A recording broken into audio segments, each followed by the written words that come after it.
The latest rumors say the BYU Cougars are tampering yet again. How should Utah feel about it? We're going to tell you on today's Locked On Utes.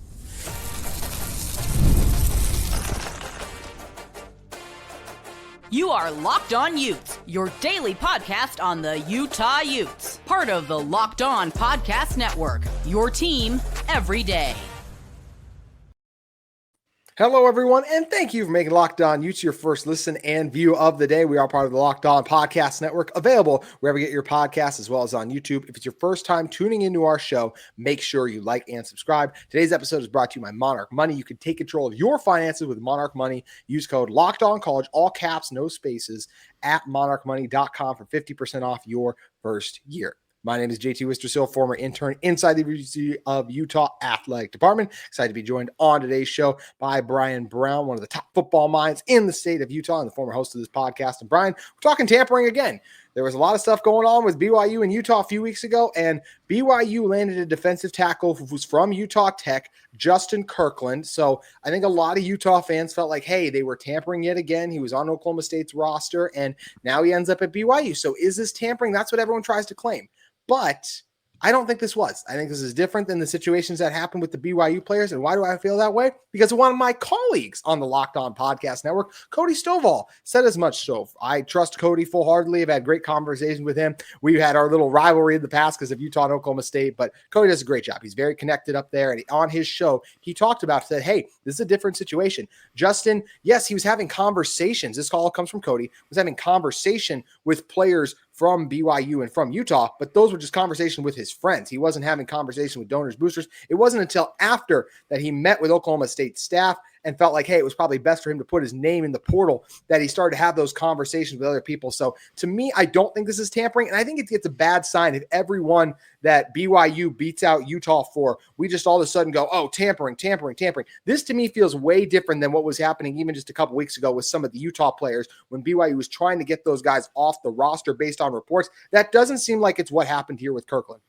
Yeah, to me, it feels like Utah fans are continuing to look for another ruling or another flag from the Big 12 Conference to help them win that game last November. And I'm not even going to apologize for rubbing salt in the wound because this is all part of the lore. This all slots into what the rivalry is. And you know, I think that as I look at it, maybe scary is the wrong word, but the part that makes me nervous is that we're starting to get to the point with college football where the majority of the action is happening off the field rather than on it. And the good parts of the game are getting overlooked. And so we can analyze each situation on a case-by-case basis. You know, is it tampering? Is it not? Was this person involved? Were they not?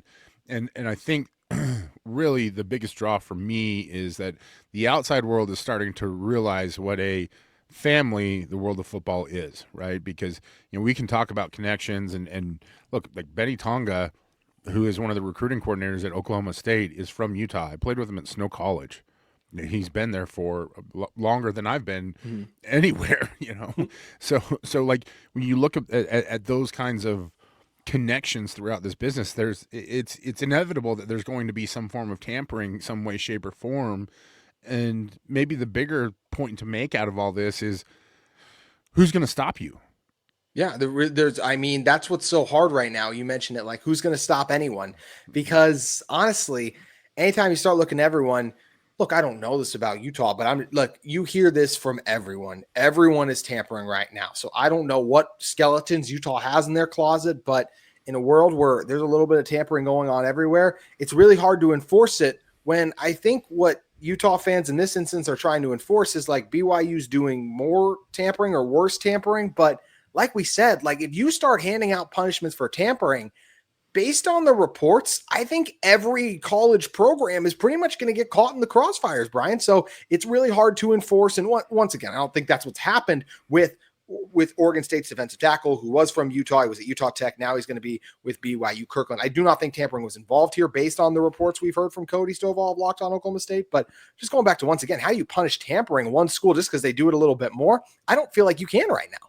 Yeah, I think the bigger thing is that Utah fans are in a continual nightmare right now where they seem to be losing everything that they want to BYU. And the short-lived victory of retaining Smith Snowden And, the other flip side of it, of losing Zach Williams, I think those stings of losses, are starting to weigh on fans. And I tweeted out something the other day that it's every day being a fan of NCAA college football feels like work.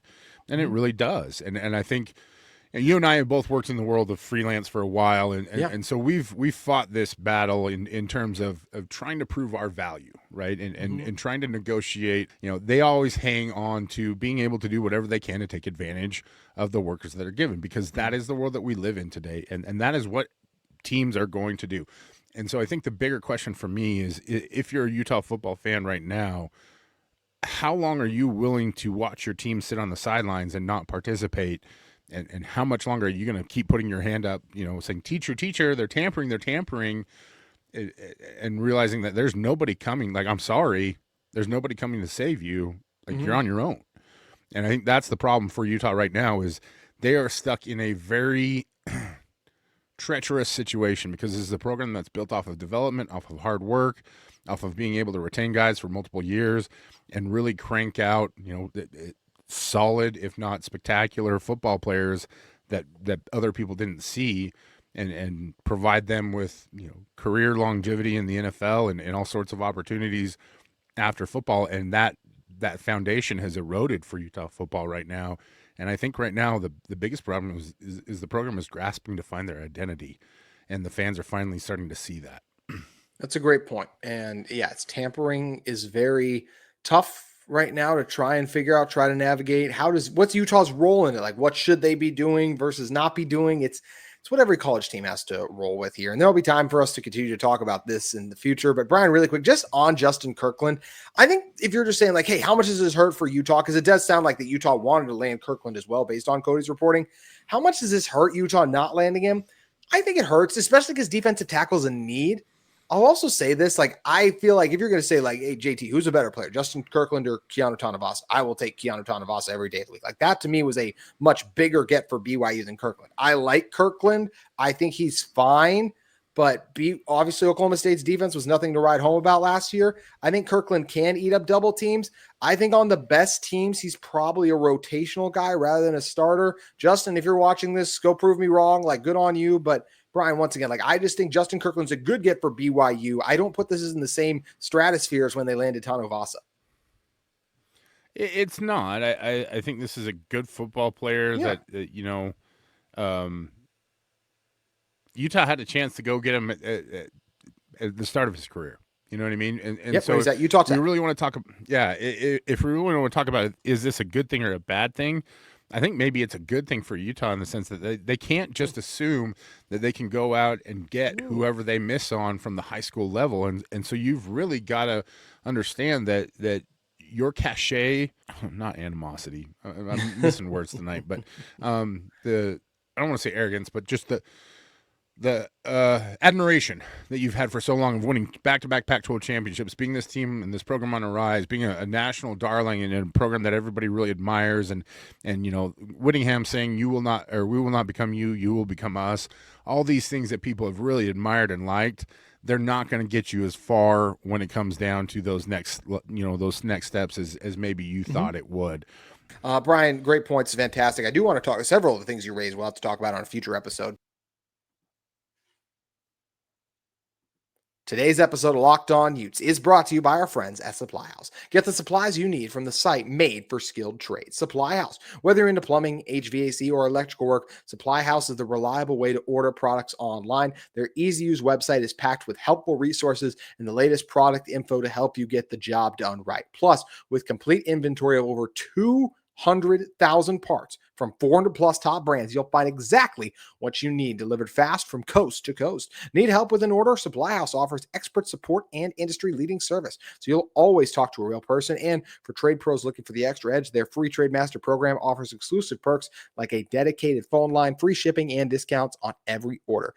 Thousands of skilled professionals are already taking advantage. Now it's your turn. Join the Trade Master program today at supplyhouse.com/TM and start ordering plumbing, HVAC, and electrical supplies with just a few clicks. Plus, use that promo code SH5, 5% off your first order. That's supplyhouse.com. You can head over to supplyhouse.com/TM and start ordering plumbing, HVAC, and electrical supplies in just a few clicks when you use that promo code SH5, 5% off at supplyhouse.com today.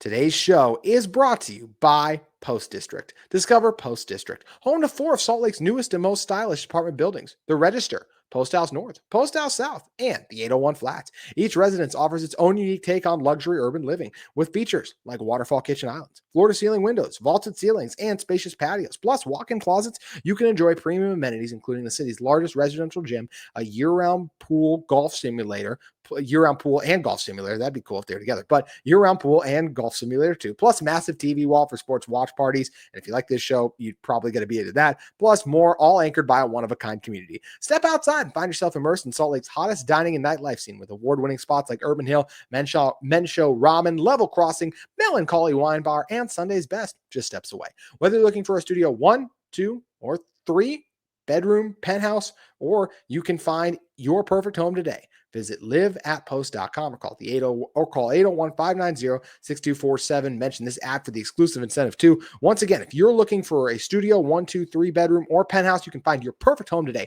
Visit liveatpost.com, call 801-590-6247. Mention this ad for an exclusive incentive when you check out what the Post District has to offer you today.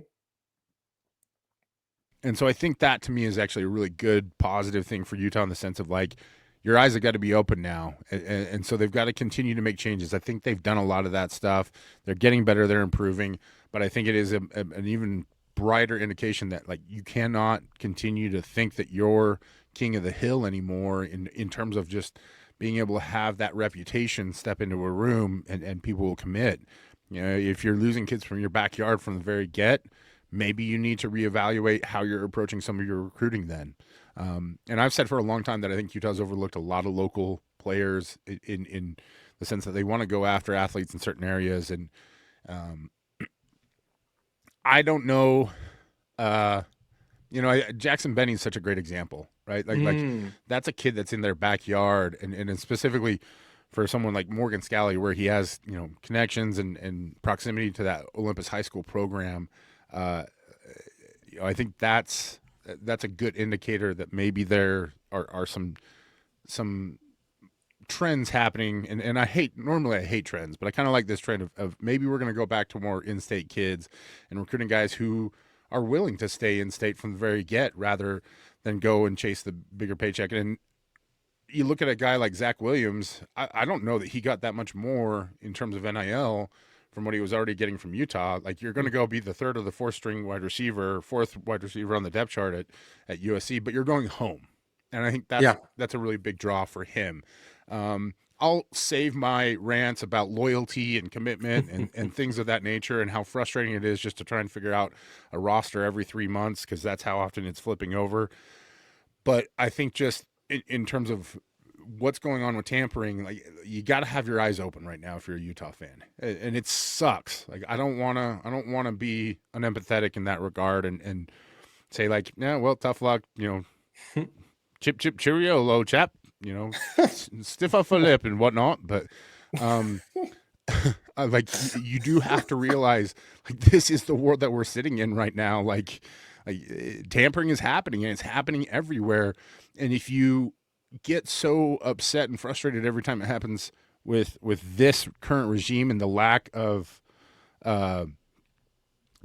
control, then you're just going to wear yourself out and be exhausted. And so nothing is going to change if you cry. Sorry, cry is a bad term, but if you can complain or get defensive or try and make a scene about like, oh, so-and-so's tampering or this program's doing it or that program's doing it, that's not going to change anything. What really needs to happen is there needs to be a push now for regulation. And I know that's a tough thing for people to understand, but regulation in sports is a great thing.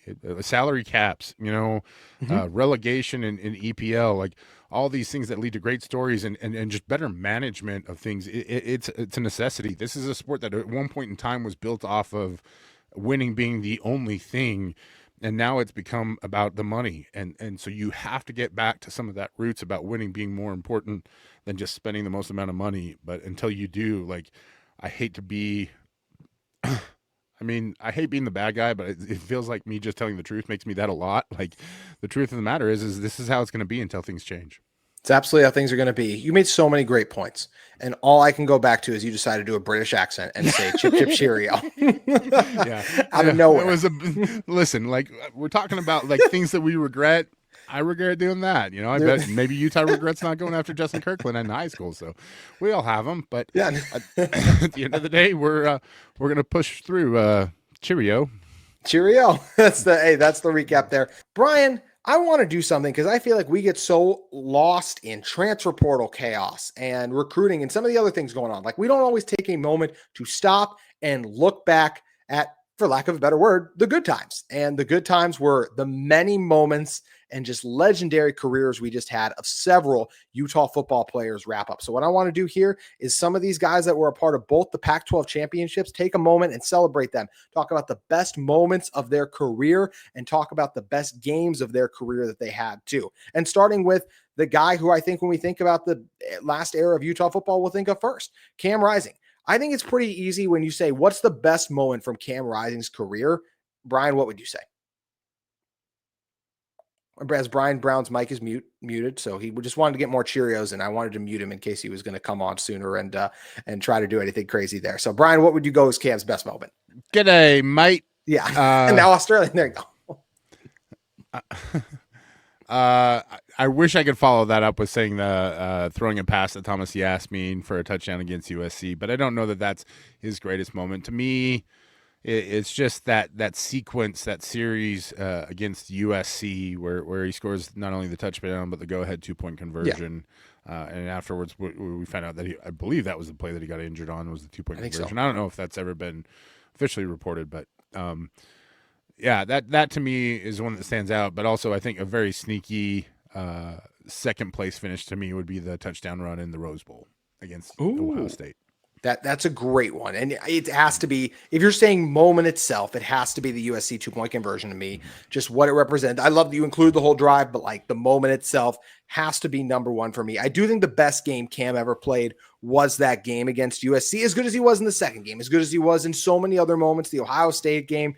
It has to be that game for Cam. Just one of the best players to ever come through Utah. If you're saying Mount Rushmore of Utah, I don't know if he's one of the 4 GOATs, but if you're going to try and tell the story of Utah football, it's hard pressed to leave Cam Rising not off it for what he accomplished overall. It's not even just the USC game. It's how about in the Pac-12 championship, the USC to drive before the half in the Pac-12 title game, 14-play drive where they were able to get the touchdown in. Utah's first Pac-12 title, the Rose Bowl, Utah versus Oregon at home, that 2021 game. That was just special too. And even the Penn State game, like he kept Utah in that game before he got hurt before the half. Cam always made winning plays. How about the flea flicker against USC was kind of his first real memorable one. There are so many lists that could go on here, but Cam, absolutely a Utah legend, Bryan. He is, and you know, there are a lot of historically great football players for the University of Utah. You know, I think Larry Wilson is a guy that does not get talked about very much because none of us, for the most part, were alive when he played. You know, my dad was, but you know, like that's a completely different era, and so it's really hard to make those comparisons too. But I think if you're talking in the modern era of Utah football in the last 20, 30, 40 years, without a doubt, he's on the Mount Rushmore for me, along with Alex Smith and some of the other greats. You know, I think Jamal Anderson, Eric Weddle, at the very least at the quarterback position, hands down, he is there. But it's really hard to when we talk about elevating a program, it's hard to ignore the impact that he's had in terms of bringing Utah to the forefront and making them a national powerhouse. You know, maybe things have changed a little bit since alignment, and you know, I just got done in the first segment talking about how Utah's not the program who they think they are. But you know, like just the fact that they are able to make those kinds of claims and have those kinds of conversations with people because of what Cam helped the program do. I think that speaks volumes to who he was as a player, and just it's a shame the way his career ended at Utah. Yes, you know, it's but I'd also feel like people have a hard time empathizing with how things ends for athletes when it comes down to injuries. And I'm sure there are people out there that are listening that have had situations where their bodies have failed them and they've not been able to continue doing something that they love. For someone like Cam, where so much of his identity was football, it's devastating. I speak from a position of watching my junior college career come to an end in essence because of injuries. And my football career, it was never going to continue anywhere past, whatever level you want to say, like just because my body was starting to not break down, but just I was not good enough at that point in time to continue to invest in it. And I think that realization, that sobering moment of just like, hey, this might be the end of the road is really tough. And so I say that as just like a part of Cam's story, because I think it's important for people to not let that be the defining moment. You can't let it be the defining moment, because he had such a great career, pushed this university to new heights. And the fact that we think Utah is capable of winning Power 4 conference championships is because we saw Cam Rising leading the charge with Kyle Whittingham and the rest of his Utah teammates while he was at Utah. So just got to respect, and just like you said, such a great career. Legend Cam Rising, the man he is. I mentioned his teammates. We're just getting started honoring some of these Utah guys' legacy. We're going to tell you about a couple more in one moment.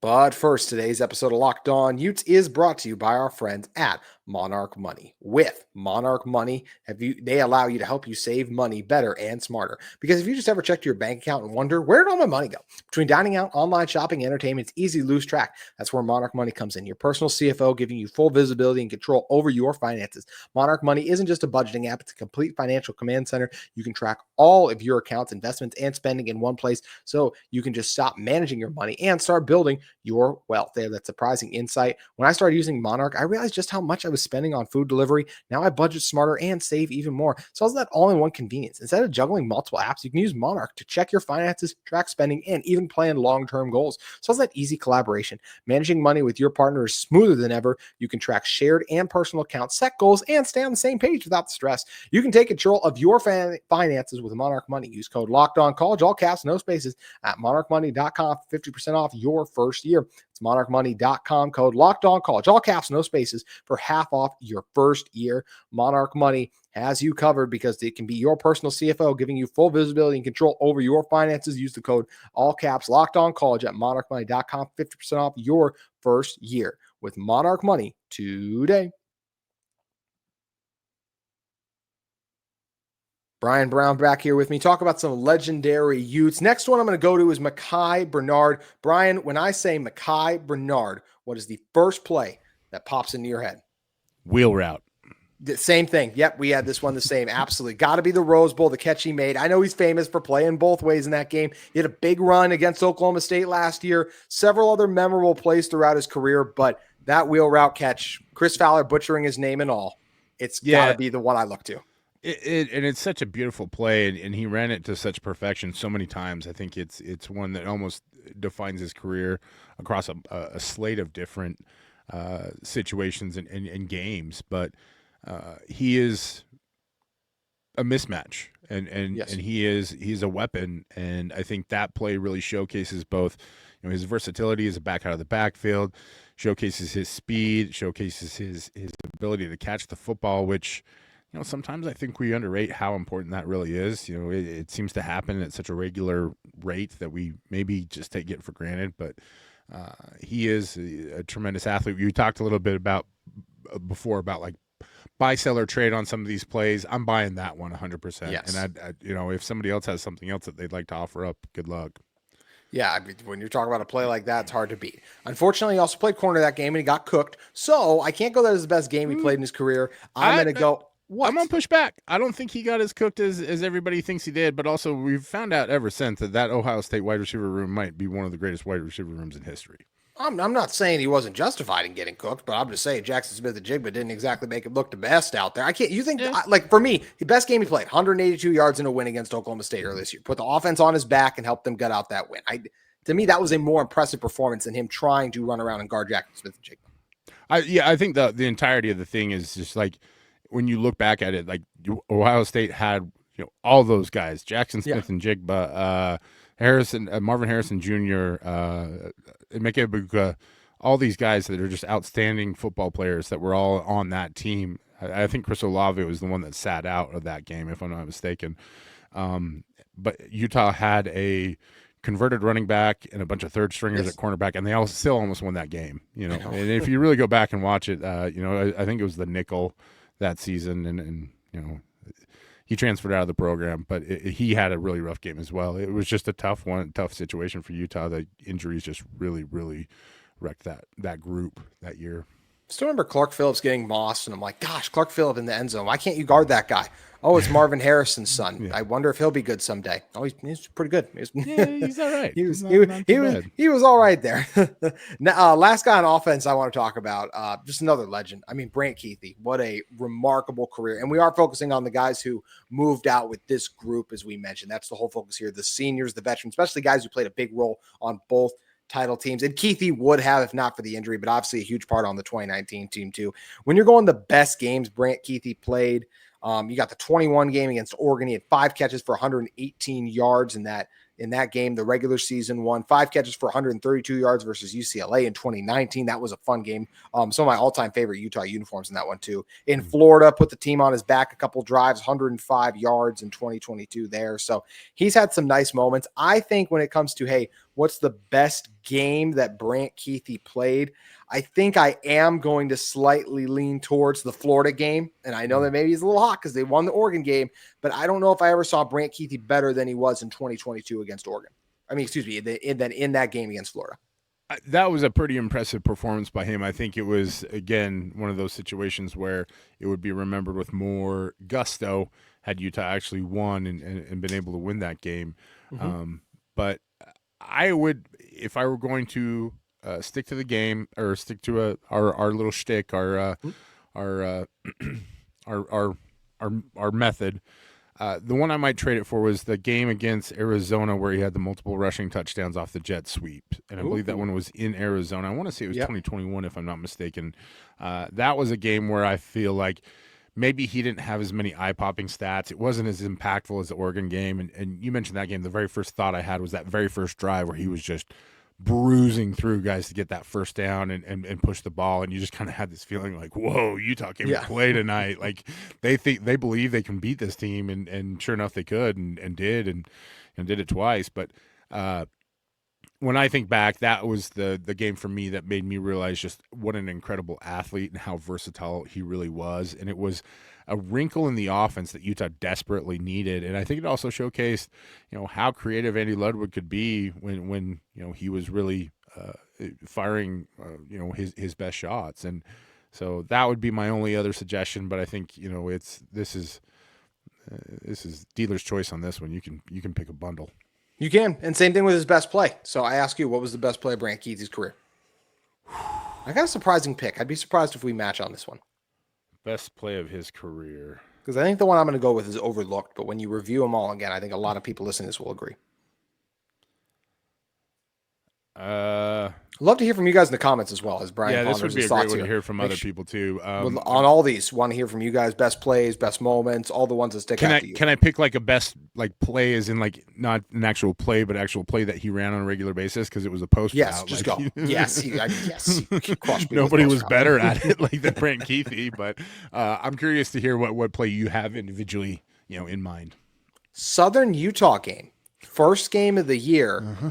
Gets it at the 5-yard line, and he breaks. I know it's Southern Utah. He broke 4 tackles on one of his catches to get in the end zone. Also, just underrated game. He caught 3 of the 4 balls he caught. He went for touchdowns in that game. So I know it was against Southern Utah once again, but he absolutely crushed the T-Birds. That was all in one half too. So I got to go with that one. It was about an 18-yard catch that he had, but I mean, break 4 tackles and get in the end zone. That to me, that's the best play he had.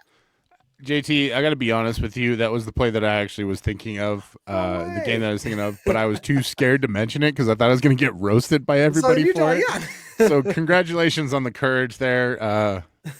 But I think, as usual, you and I are pretty aligned on this one. Yeah, I mean, breaking 4 tackles is breaking 4 tackles. Even if you want to say, hey, it's not P4 guys, how many P4, how many FCS guys would make up like a P4 guy? Like that's, I mean, we got 4 of them like that. That's where I think it was enough there. So I got to go that for Brant Keith. Now we move. Yes, go. I was just going to say, I think that was a unique time too in Utah football history because there was so much hope and anticipation that Utah was going to be great that year. And that game really showcased what the potential of the offense could be. Oh, the first half was so fun. DeJon Stanley running all over the place, 150 yards or whatever it was. Oh, just good times, good times. Speaking of good times. Yeah, we were out. Let us know in the comments. Who else did we not mention? With the focus of this, I was trying to mention the guys that I felt like played the biggest part in both the Pac-12 championships going back to 21, 22. Really a big part of those ones was the focus. But let me know below if we were able to miss anyone. Hey, Bryan Brown, you're the GOAT. Thank you as always for coming on. Please let everyone know where they can find you at. You can always find me on social media or probably your local In-N-Out grabbing a hamburger. Never a bad place to be. You're the best, man. Thanks for coming on. Thank you, man. I appreciate it. Thank you for making Locked On Utes your first listen every single day. We'll be back with you tomorrow. Cheerio!